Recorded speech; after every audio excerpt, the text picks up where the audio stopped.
Hello guys. आज हम इस वीडियो में प्रोजेक्ट मेथड के बारे में डिस्कस करेंगे जो कि प्रोग्रेसिव एजुकेशन के ऊपर बेस्ड है। प्रोग्रेसिव एजुकेशन का मतलब क्या है? मींस इसके अंदर चाइल्ड को ही सब कुछ समझकर टीच किया जाता है। उन्होंने बोला है कि education is for the child, child is not for the education. और इसके अंदर जो टीचर है उसकी जो ऑटोक्रेसी है, उसकी तानाशाही है, उसको ख़त्म किया गया है। It is a democratic method. यहाँ पे टीचर एंड स्टूडेंट दोनों को इक्वल फोकस दिया गया है। और इन्होंने सबसे ज़्यादा जो किस चीज़ पर बल दिया है, इन्होंने बोला है कि आपको बच्चे को करके दिखाना है और वो बच्चा करके ही उस चीज़ को सीखेगा। ठीक है, learning by doing, learning by experimenting, इस चीज़ के ऊपर इन्होंने बल दिया है। तो ये जो प्रोग्रेसिव एजुकेशन की पॉलिसी है, जो मैं पॉलिसी ही हम बोलेंगे इसको, इसको किसने डेवलप किया था? जोहन डीवी ने डेवलप किया था। ठीक है, और ये आगे उनकी किस फिलॉसफी के ऊपर बेस्ड है? प्रैग्मेटिज्म, जिसके अंदर बच्चे को करके सीखने पर बल दिया गया है। ठीक है, एक्सपीरियंशियल लर्निंग मतलब बच्चा जो सीखे वो करके सीखे, प्रयोग करके सीखे। ठीक है, उसके बाद इस मेथड को डेवलप किसने किया था? जोहन डीवी के ही एक शिष्य थे, डिसाइपल थे, जिनका नाम था विलियम किलपैट्रिक। उन्होंने इस मेथड को डेवलप किया। और किस ईयर में डेवलप किया? 1918 के अंदर इस मेथड को डेवलप किया गया। उसके बाद यहाँ पे उन्होंने एक डेफिनेशन दी प्रोजेक्ट की, विलियम किलपैट्रिक ने। उन्होंने बोला it is a whole hearted purposeful activity. Purposeful मतलब एक ऐसी एक्टिविटी जिसका कोई ना कोई पर्पस है, आपके लिए भी और एक समाज के लिए भी उसका कोई ना कोई पर्पस है, उसका कोई ना कोई उद्देश्य है, पूरे समाज के लिए और आपके लिए। जो ये एक्टिविटी है वो लाभदायक है, एडवांटेजियस है। ठीक है, जिसको आप सोशल इन्वायरमेंट के साथ कनेक्ट होकर ही परफॉर्म करते हैं। ठीक है, मतलब इसके अंदर इन्होंने बोला है कि जो प्रोजेक्ट मेथड है उसमें स्टूडेंट सेंसेस के थ्रू लर्न करता है। ठीक है, ऐसा नहीं है कि उसको हमने बोल दिया कि बेटा कि ये कॉन्सेप्ट है, आपने इसको रट्टा मारना है। नहीं, जो बच्चा है अपने सेंसेस के थ्रू लर्न करता है और वो एक्सपीरियंस करता है एनवायरनमेंट के अंदर, उस कॉन्सेप्ट को एक्सप्लोर करता है, उस कॉन्सेप्ट को, देन उसके बाद वो उसको अंडरस्टैंड करता है। ठीक है, तो एक डेफिनेशन और है इसकी, a bit of real life has been imparted into the school. ये किसने बोला? बुलार्ड ने। ये काफ़ी इंपॉर्टेंट है, काफ़ी एग्जाम्स में काफ़ी जो एग्ज़ाम्स हुए हैं, टीचिंग एग्ज़ाम्स, उसके अंदर ये पूछा गया कि ये जो लाइन है किसने कही है, तो किसने बोली है इसको? बुलार्ड ने बोला है, जिसके अंदर इन्होंने बोला है कि जो रियल लाइफ है ना, उसको हम स्कूल के अंदर इम्पार्ट करके रख दिया है हमने, ताकि बच्चे को रियल लाइफ का एक्सपीरियंस मिले। ठीक है, उसको सिर्फ किताबी ज्ञान ना मिले, बच्चा सिर्फ टेक्स्ट बुक्स से ना सीखे, बच्चा कुछ करके सीखे जिसको वो रियल लाइफ में अप्लाई कर सके। ठीक है, और पार्कर ने क्या बोला है? एक ये एक्टिविटी है जिसके अंदर जो प्यूपिल्स हैं, बच्चे हैं, आर मेड रिस्पॉन्सिबल, बच्चे रिस्पॉन्सिबल हो जाते हैं हर काम, क्योंकि बच्चों ने ही करना है। टीचर ने सिर्फ उनको प्रोजेक्ट असाइन करना है, बच्चे, टीचर गाइड करेगा थ्रू आउट द प्रोजेक्ट, लेकिन जो बाकी के सारे काम है वो खुद बच्चा खुद परफॉर्म करेगा। तो बच्चे को रिस्पॉन्सिबिलिटी की जो फीलिंग है बच्चे के अंदर वो डेवलप होती है, जिसके कारण बच्चा खुद से प्लानिंग करता है और खुद से सारा काम परफॉर्म करता है। इसके अंदर जो बच्चा अपना प्रोजेक्ट है वो भी खुद ही डिसाइड करता है। जैसे स्कूल के अंदर हमारे पास कोई फंक्शन है, हमने बच्चे को बोल दिया कि आपने इस इवेंट के अंदर इस टॉपिक के ऊपर कुछ ना कुछ प्रोजेक्ट बना के आना है, तो बच्चा अपने अकॉर्डिंग कुछ डिसाइड करेगा। मैंने बच्चे को बोल दिया कि बेटा आपको पीपीटी बनानी है किसी भी सोशल इशू के ऊपर, कोई सोशल इशू आपको खुद ही सिलेक्ट करना है, तो बच्चा खुद से प्रपोज करेगा कि मैम मुझे इस सोशल इशू के ऊपर अपनी स्लाइड और पीपीटी बनानी है, और उसके बाद उसको कंप्लीट करने की जो सारी प्लानिंग होगी वो भी कौन करेगा? बच्चा ही करेगा। ठीक है, तो किसने बोला? पार्कर ने बोला। अब इसके कुछ प्रिंसिपल्स हैं। सबसे पहला प्रिंसिपल है डेफिनेट पर्पस। डेफिनेट पर्पस मतलब इसका कुछ ना कुछ पर्पस होगा, गोल ओरिएंटेड मेथड है, कोई उद्देश्य होगा जिसके कारण हमने इस प्रोजेक्ट को चूज़ किया। ठीक है, या तो बच्चे के अंदर कोई मॉरल वैल्यूज़ इनकलकेट करनी है या बच्चे को कोई स्किल सिखाना है, तब हम इसको यूज़ करेंगे। फ्रीडम, इसके अंदर बच्चा पूरी तरह से फ्री होगा अपना काम करने के लिए, अपनी प्लानिंग के लिए, अपना प्रोजेक्ट चूज़ करने के लिए। हमें सिर्फ किस चीज़ से मतलब होगा कि उसको इस डेट से पहले प्रोजेक्ट को सबमिट करना है। उसके बाद जो अपने सारे इंग्रेडिएंट्स होंगे, अपने प्रोजेक्ट के लिए जो सामग्री होगी, वो सब कुछ वो खुद ही डिसाइड करेगा। यूटिलिटी, ये should be useful in daily life. जो हम प्रोजेक्ट देंगे वो डेली लाइफ के अंदर यूज़फुल होना चाहिए। देखिए NEP 2020 के अंदर भी यही बोला गया कि बच्चे के अंदर स्किल डेवलप होने चाहिए, ठीक है। स्किल ऐसे स्किल जिसको वो अपनी अर्निंग के लिए भी यूज़ कर सके, लाइवलीहुड भी अर्न कर सके, और साथ में उसको समाज के अंदर सोशल स्किल्स सोसाइटी के अंदर उसको यूज़ भी कर सके, ठीक है। तो इसके ऊपर NEP 2020 के अंदर भी बल दिया है। इन्होंने भी यही बोला है कि जो हम बच्चे को सिखाएं वो डेली लाइफ के अंदर यूज़ हो सके। जैसे पहले क्या होता था कि होम साइंस का जैसे फॉर एग्जांपल होम साइंस का एक सब्जेक्ट चूज़ कर लिया आप लोगों ने, ठीक है। उसमें आप लोगों को टीचर ने बोल दिया कि आपको कोई ना कोई कुशन डिज़ाइन करके लेके आना है, ठीक है। तो इससे क्या होगा, आप कुशन डिज़ाइन करना सीखोगे, जिससे आपके एम्ब्रॉयडरी स्किल्स भी इम्प्रूव होंगे, ठीक है। अगर आप पेंटिंग से बना रहे हो तो आपके पेंटिंग स्किल्स इम्प्रूव होंगे, ठीक है, और जिसको आप आगे जाके कहीं पे भी यूज़ भी कर सकते हो, ठीक है। एक्सपीरियंस, इसमें आप खुद देखो, आपने जो कुशन डिज़ाइन किया खुद डिज़ाइन किया, आपको एक्सपीरियंस हुआ कि आपको कैसे बनाना है, कैसे कपड़े की मेज़रमेंट करनी है, कैसे आपने उसको स्टिच करना है, कैसे फ्रिल लगानी है, देन कैसे आपने ज़िप लगानी है, सब कुछ आपने खुद से एक्सपीरियंस किया, ठीक है। इसको क्या बोलते हैं, ये जो मेथड है एक्सपीरियंशियल बेस्ड मेथड है।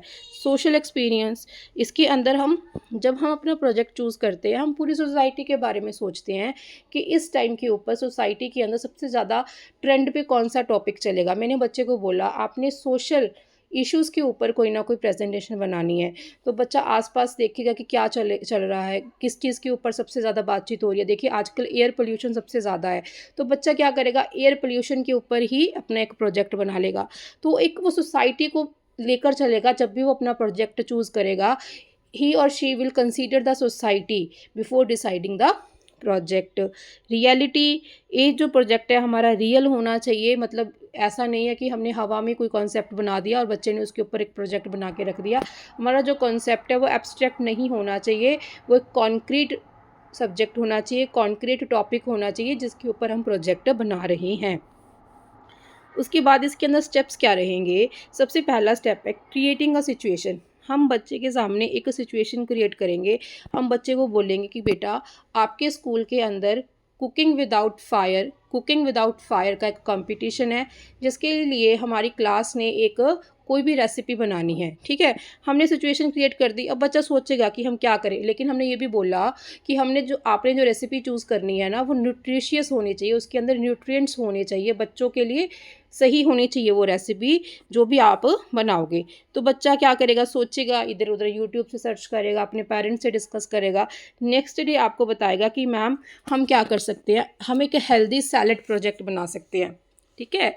हम सैलेड बनाएंगे, ठीक है। तो उसके अंदर अब हमने प्रोजेक्ट चूज़ कर लिया, सेकेंड डे प्रोजेक्ट चूज़ कर लिया, उसके बाद हमने प्लानिंग भी करनी है। हम क्या प्लानिंग करेंगे, ठीक है बेटा अब बताओ कौन कट करेगा वेजिटेबल्स को, कौन वेजिटेबल्स लेकर आएगा, ठीक है। सैलेड के लिए कौन वेजिटेबल लेकर आएगा, कौन कट करेगा, कौन डेकोरेट करेगा, ठीक है। तो सारा कुछ हम प्लान करेंगे, ठीक है।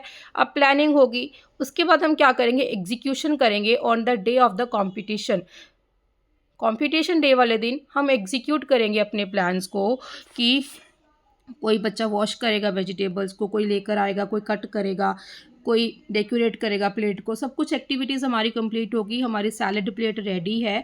उसके बाद टीचर्स आएंगे, उसको इवेल्युएट करेंगे, टेस्ट करेंगे कि जो सैलेड है वो कैसा बना है।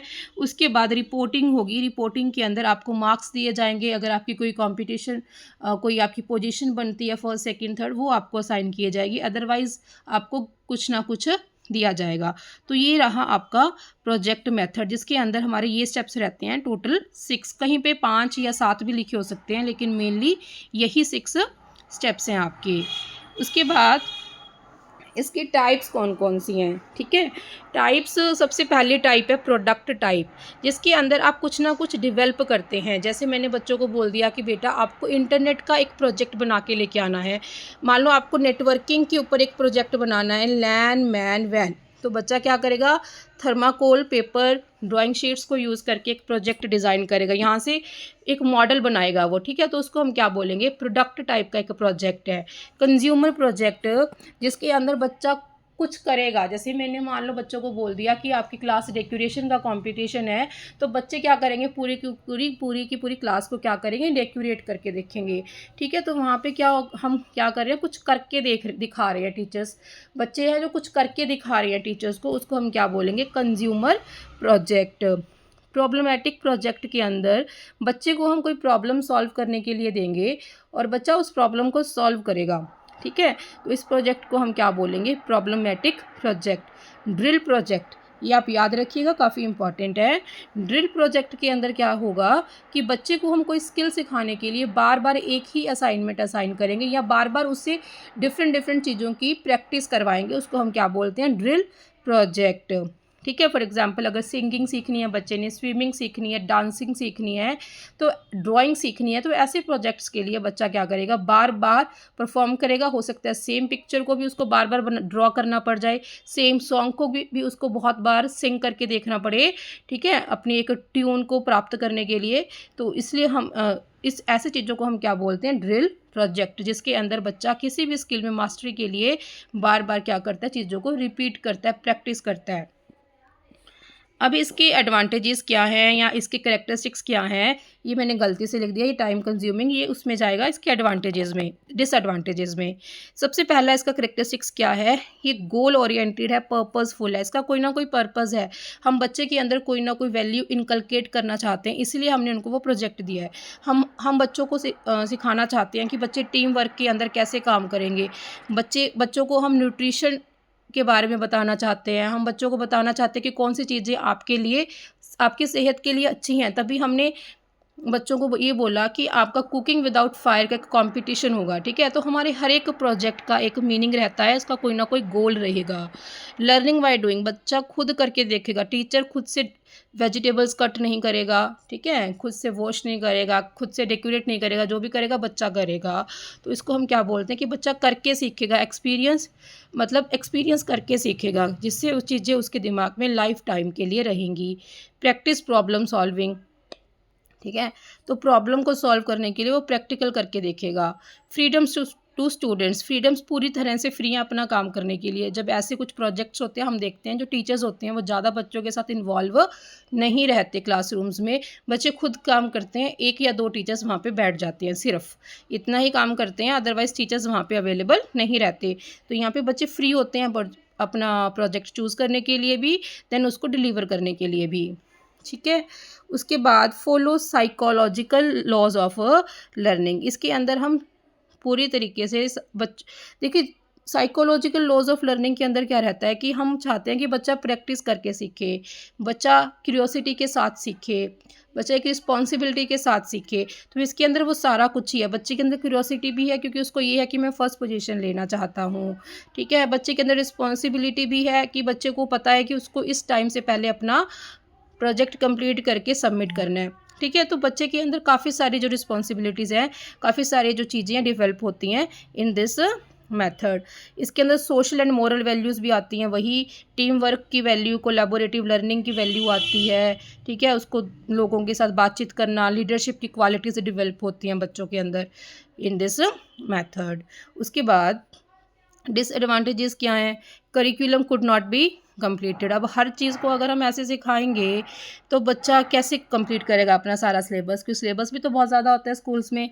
तो ठीक है, तो करिकुलम ऐसे कंप्लीट नहीं हो सकता, एक्सपेंसिव है। अब आपको एक चीज़ बनाने के लिए, देखो आपके स्कूल में एक कॉम्पिटिशन है एक दिन का, तब भी आपको कितनी सारी वेजिटेबल्स लेके आओगे। ठीक है, तो कितना सारा सामान जब आप बाय करोगे, आपका खर्चा तो होगा ही, तो रोज़ रोज़ पेरेंट्स ये चीज़ अफोर्ड नहीं करते, तो it is very very expensive.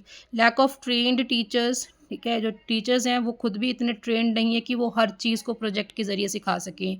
ठीक है, कुछ चीज़ें उनको भी आती हैं लेकिन not in everything they are perfect. No chance of practising, अब इसके अंदर कोई प्रैक्टिस नहीं हुई। आपने जैसा भी डेकोरेट किया, आपने टीचर्स के सामने रख दिया, आपने जज के सामने रख दिया, आपको पहले से कोई प्रैक्टिस नहीं कराई गई कि पहले एक जज आएगा वो देखेगा, देन उसके बाद फाइनल जज आएगा, ऐसा कुछ नहीं है। या फिर एक दिन पहले आपको प्रैक्टिस नहीं करवाई for decorating the vegetables, for cutting the vegetables, आप ऑन द स्पॉट उसी दिन के ऊपर सारा काम परफॉर्म करोगे। ठीक है, तो उसको हम क्या इसके, तो ये भी इसकी एक डिसएडवांटेज है कि बच्चों को प्रैक्टिस करने का टाइम नहीं दिया जाता। ठीक है, तो होप सो आपको ये सारा जो प्रोजेक्ट मेथड है वो क्लियर हो गया होगा। स्टिल अगर कोई भी डाउट है आप मुझसे पूछ सकते हैं कमेंट बॉक्स के अंदर। वीडियो को लाइक कीजिए, शेयर कीजिए और चैनल को सब्सक्राइब